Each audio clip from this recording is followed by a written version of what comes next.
जय श्री कृष्णा। राधे राधे। भक्तजनों, आज आप श्रवण करेंगे अगहन मास से बुध अष्टमी व्रत की कथा। विदेह राजाओं की नगरी मिथिला में निमि नाम के एक राजा था। वो शत्रुओं द्वारा लड़ाई के दौरान में वो मार डाले गए। उनकी स्त्री का नाम उर्मिला था। उर्मिला जब राज्य च्युत और निराशित हो उधर इधर घूमने लगी, तब अपने बालक और कन्या को लेकर वह अवानीत देश चली गई और वहाँ एक ब्राह्मण के घर में कार्य कर अपना जीवन बिताने लगी। वह विपत्ति से पीड़ित थी। गेहूँ पीसते समय वह थोड़े से गेहूँ चोरा कर रख लेती और उससे सुधा से पीड़ित अपने बच्चों का पालन करती। कुछ समय बाद उर्मिला का मृत्यु हो गई। उर्मिला का पुत्र बड़ा हो गया। वह अवनीत से मिथिला आया और पिता के राज्य को पूर्ण प्राप्ति कर शासन करने लगा। उसकी बहन सैमाला विवाह योग्य हो गई थी। वह अत्यंत रूपवती थी। अवानीत देश के राजा धर्मराज ने उसके उत्तम रूप की चर्चा सुनकर उसे अपनी रानी बना लिया। एक दिन धर्मराज ने अपनी प्रिया सैमाला से कहा, वैदेहिनी, तुम और सभी कामों को तो करना, परंतु यह 7 स्थानों जिनमें ताले बंद है, इनमें तुम कभी मत जाना। सैमाला ने बहुत अच्छा कहकर पति की बात मान ली। उसके मन में कुतूहल बन रहा था। एक दिन जब धर्मराज अपने किसी कार्य में व्यस्त थे, तब सैमाला ने एक मकान का ताला खोलकर वहां देखी कि उसकी माता उर्मिला को अति भयंकर यमदूत बांधकर तपते तेल के कराह में बार बार डाल रहे हैं। लज्जित होकर सैमाला ने वह कमरा बंद कर दिया। फिर दूसरा कमरा खोली तो देखी कि वहाँ भी उसकी माता को यमदूत शिला के ऊपर रख कर पीस रहे हैं और माता चिल्ला रही है। इसी प्रकार तीसरा कमरा खोल कर देखी कि यमदूत उसकी माता के मस्तक में कीले ठोक रहे हैं। इसी तरह चौथे में अति भयंकर सौवन उसका भक्षण कर रहे हैं। पांचवें में लोहे के स्नेह उसे पीड़ित कर रहे हैं। छठे में केलू के बीच ईंख के समान पेरी जा रही है और 7वें को खोल कर देखी तो वहाँ भी उसकी माता को हजारों कृमि भक्षण कर रहे हैं और वह रक्त आदि से लथपथ हो रही है। यह देखकर सैमाला ने विचार किया कि मेरी माता ने ऐसा कौन सा पाप किया है जिससे वह इस दुर्गति को प्राप्ति हुई। वह सोचकर उसने सारा वृत्तांत अपने पिता धर्मराज को बताया। धर्मराज बोले, प्रिय, मैंने इसलिए कहा था कि यह 7 ताले कभी ना खोलना, नहीं तो तुम्हें वहाँ पछताप होगा।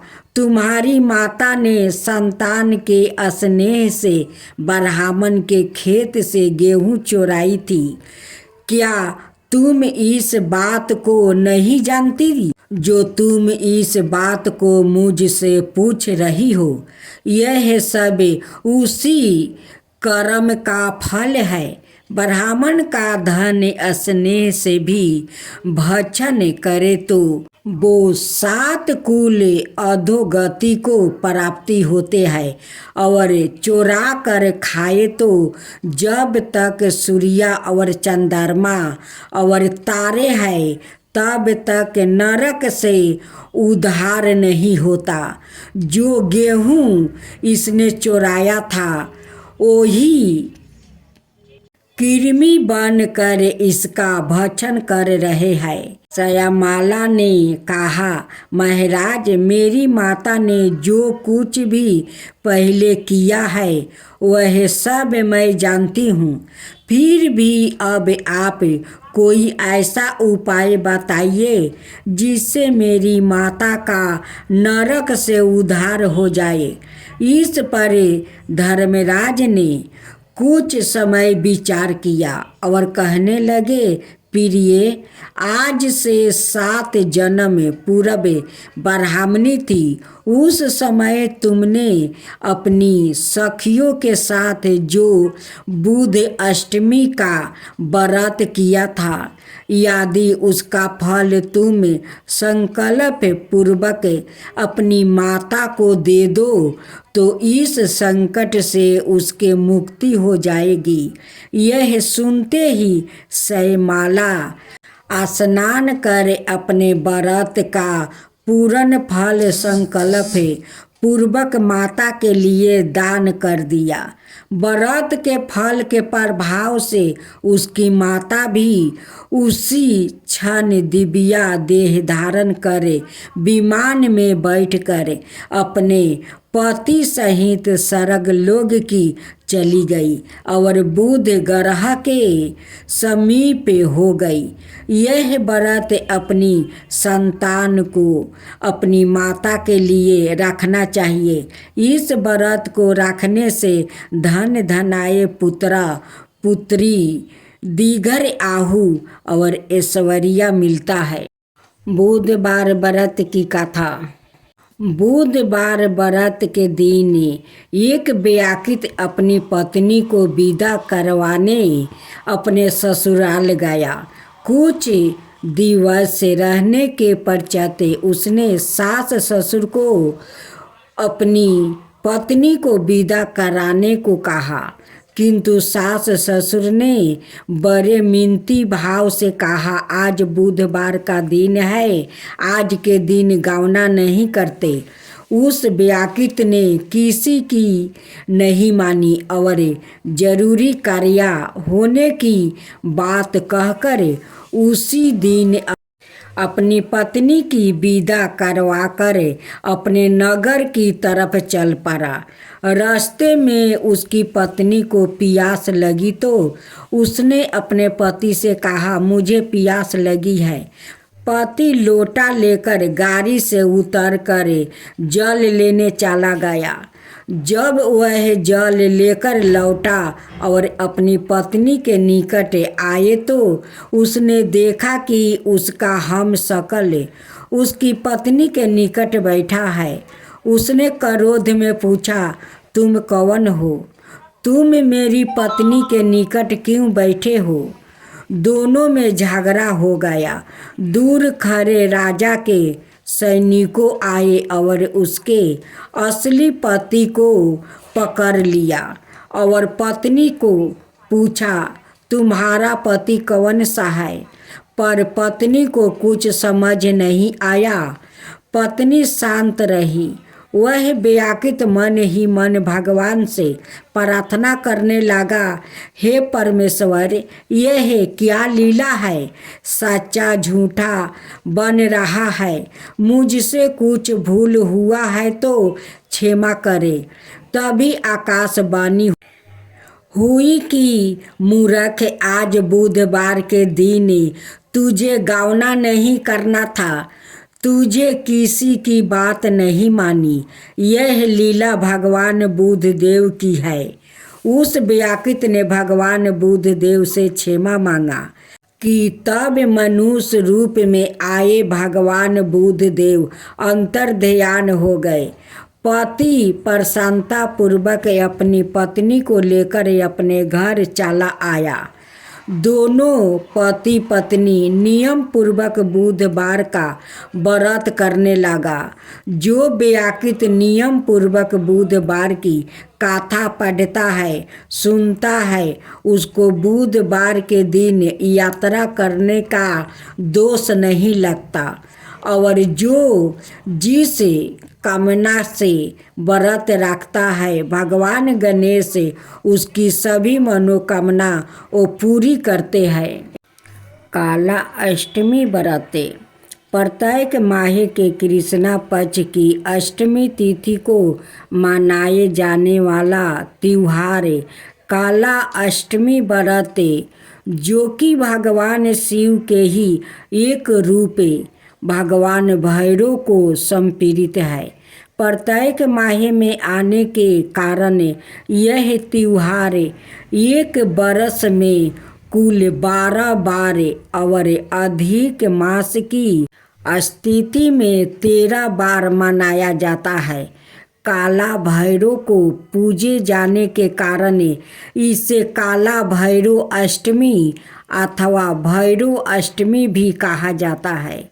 मार्गशीर्ष के कृष्णा पक्ष को आने वाली मास में पड़ने वाली काला अष्टमी सबसे अधिक प्रसिद्ध है, जिसे काला भैरव जयंती या भैरव अष्टमी के नाम से जाना जाता है। काला अष्टमी के रविवार और मंगलवार के दिन पड़ने पर इसका महत्व और भी अधिक बढ़ जाता है, क्योंकि सप्ताह के यह दिन भी भगवान भैरव को समर्पित माने जाते हैं। काला अष्टमी के दिन भक्त को एक कठोर उपवास करना चाहिए। साथ ही भगवान शिव और पार्वती के साथ भगवान काला भैरव की पूजा करते हैं। वेदी को पवित्र स्नान के बाद प्रातः काल में स्थापित किया जाता है और काला भैरव की मूर्ति को पवित्र स्नान कराकर सरसों के तेल का दीपक धूप चंदन चावल गुलाब नारियल और दूध मेवा और मिष्टन योजन सहित पूजा की जाती है। इस दिन काला भैरव अष्टमी कम और काला अष्टमी व्रत कथा का पाठ करना चाहिए। पूजा के अंत में भगवान को सुरक्षा के लिए प्रार्थना के साथ प्रसाद चढ़ाया जाता है। इस दिन पवित्र नदियों में स्नान दिवंगत आत्माओं को दर्पण और काले कुत्तों को खाना खिलाना काला भैरव की सवारी काले कुत्ते शुभ माना जाता है। भगवान भैरव की पूजा करने से सभी प्रकार के अधर्म और कष्टों से मुक्ति मिलती है और विशेष रूप से किसी व्याकृत की कुंडली में शनि राहु केतु और मंगल जैसे ग्रहों के बुरे प्रभाव को ठीक करता है। उचित शुभ मुहूर्त के साथ भगवान की वंदना करने से भी पूरे प्रभाव दूर होते हैं। यह पूजा व्याकृत को धीरे धीरे शांति और शांति की दिशा में आगे बढ़ने में मदद करती है। भगवान काला भैरव का जप जीवन की बाधाओं को दूर करता है। अब काला अष्टमी व्रत कथा। पौराणिक कथाओं में काला अष्टमी की व्रत कथा मिलती है कि एक बार भगवान विष्णु और ब्रह्मा के बीच विवाद छिड़ गया था कि श्रेष्ठ कौन है। यह विवाद इतना अधिक बढ़ गया कि सभी देवगण घबरा गया कि अब प्रलय होने वाला है और सभी देव भगवान शिव के पास चला गया और समाधान ढूंढने लगा। और ठीक उसी समय भगवान शिव ने एक सभा का आयोजन किया और भगवान शिव ने इस सभा में सभी ज्ञानी ऋषियों मुनि सीधे संत आदि उपस्थित किए और साथ में विष्णु और ब्रह्मा जी को भी आमंत्रित किया। सभा में लिए गए एक निर्णय को भगवान विष्णु तो स्वीकार कर लेते हैं, किंतु ब्रह्मा जी संतोष नहीं होते। वो महादेव का अपमान करने लगते हैं। शांत चित शिव यह अपमान सहन ना कर सके और ब्रह्मा द्वारा अपमानित किए जाने पर उन्होंने रुद्र रूप धारण कर लिया। भगवान शंकर प्रलय के रूप में नजरों आने लगे और उनका रुद्र रूप देखकर तीनों लोग भयभीत हो गया।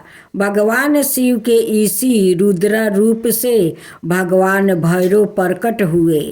वह अश्वन पर सवार थे। उनके हाथ में डंडा था। हाथ में डंडे होने के कारण वो डंडी धारी पति हो गए। भैरव जी का रूप अत्यंत भयंकर था।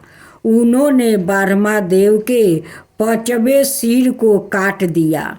तब ब्रह्मा देव को उनके गलती का एहसास हुआ।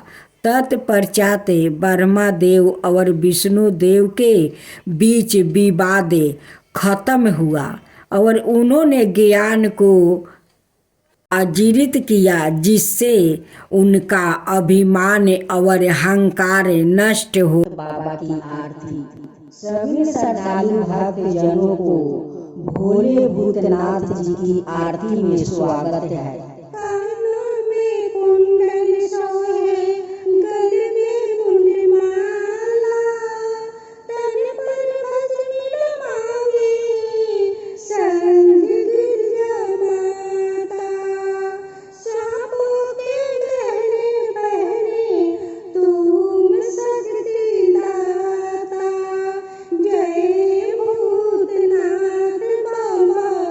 भोले जय भूतनाथ।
तुम्हारे सोहे, तुम्हारे संग में गौरी गणेश बाबा भोले हैं, बाबा भोले हैं।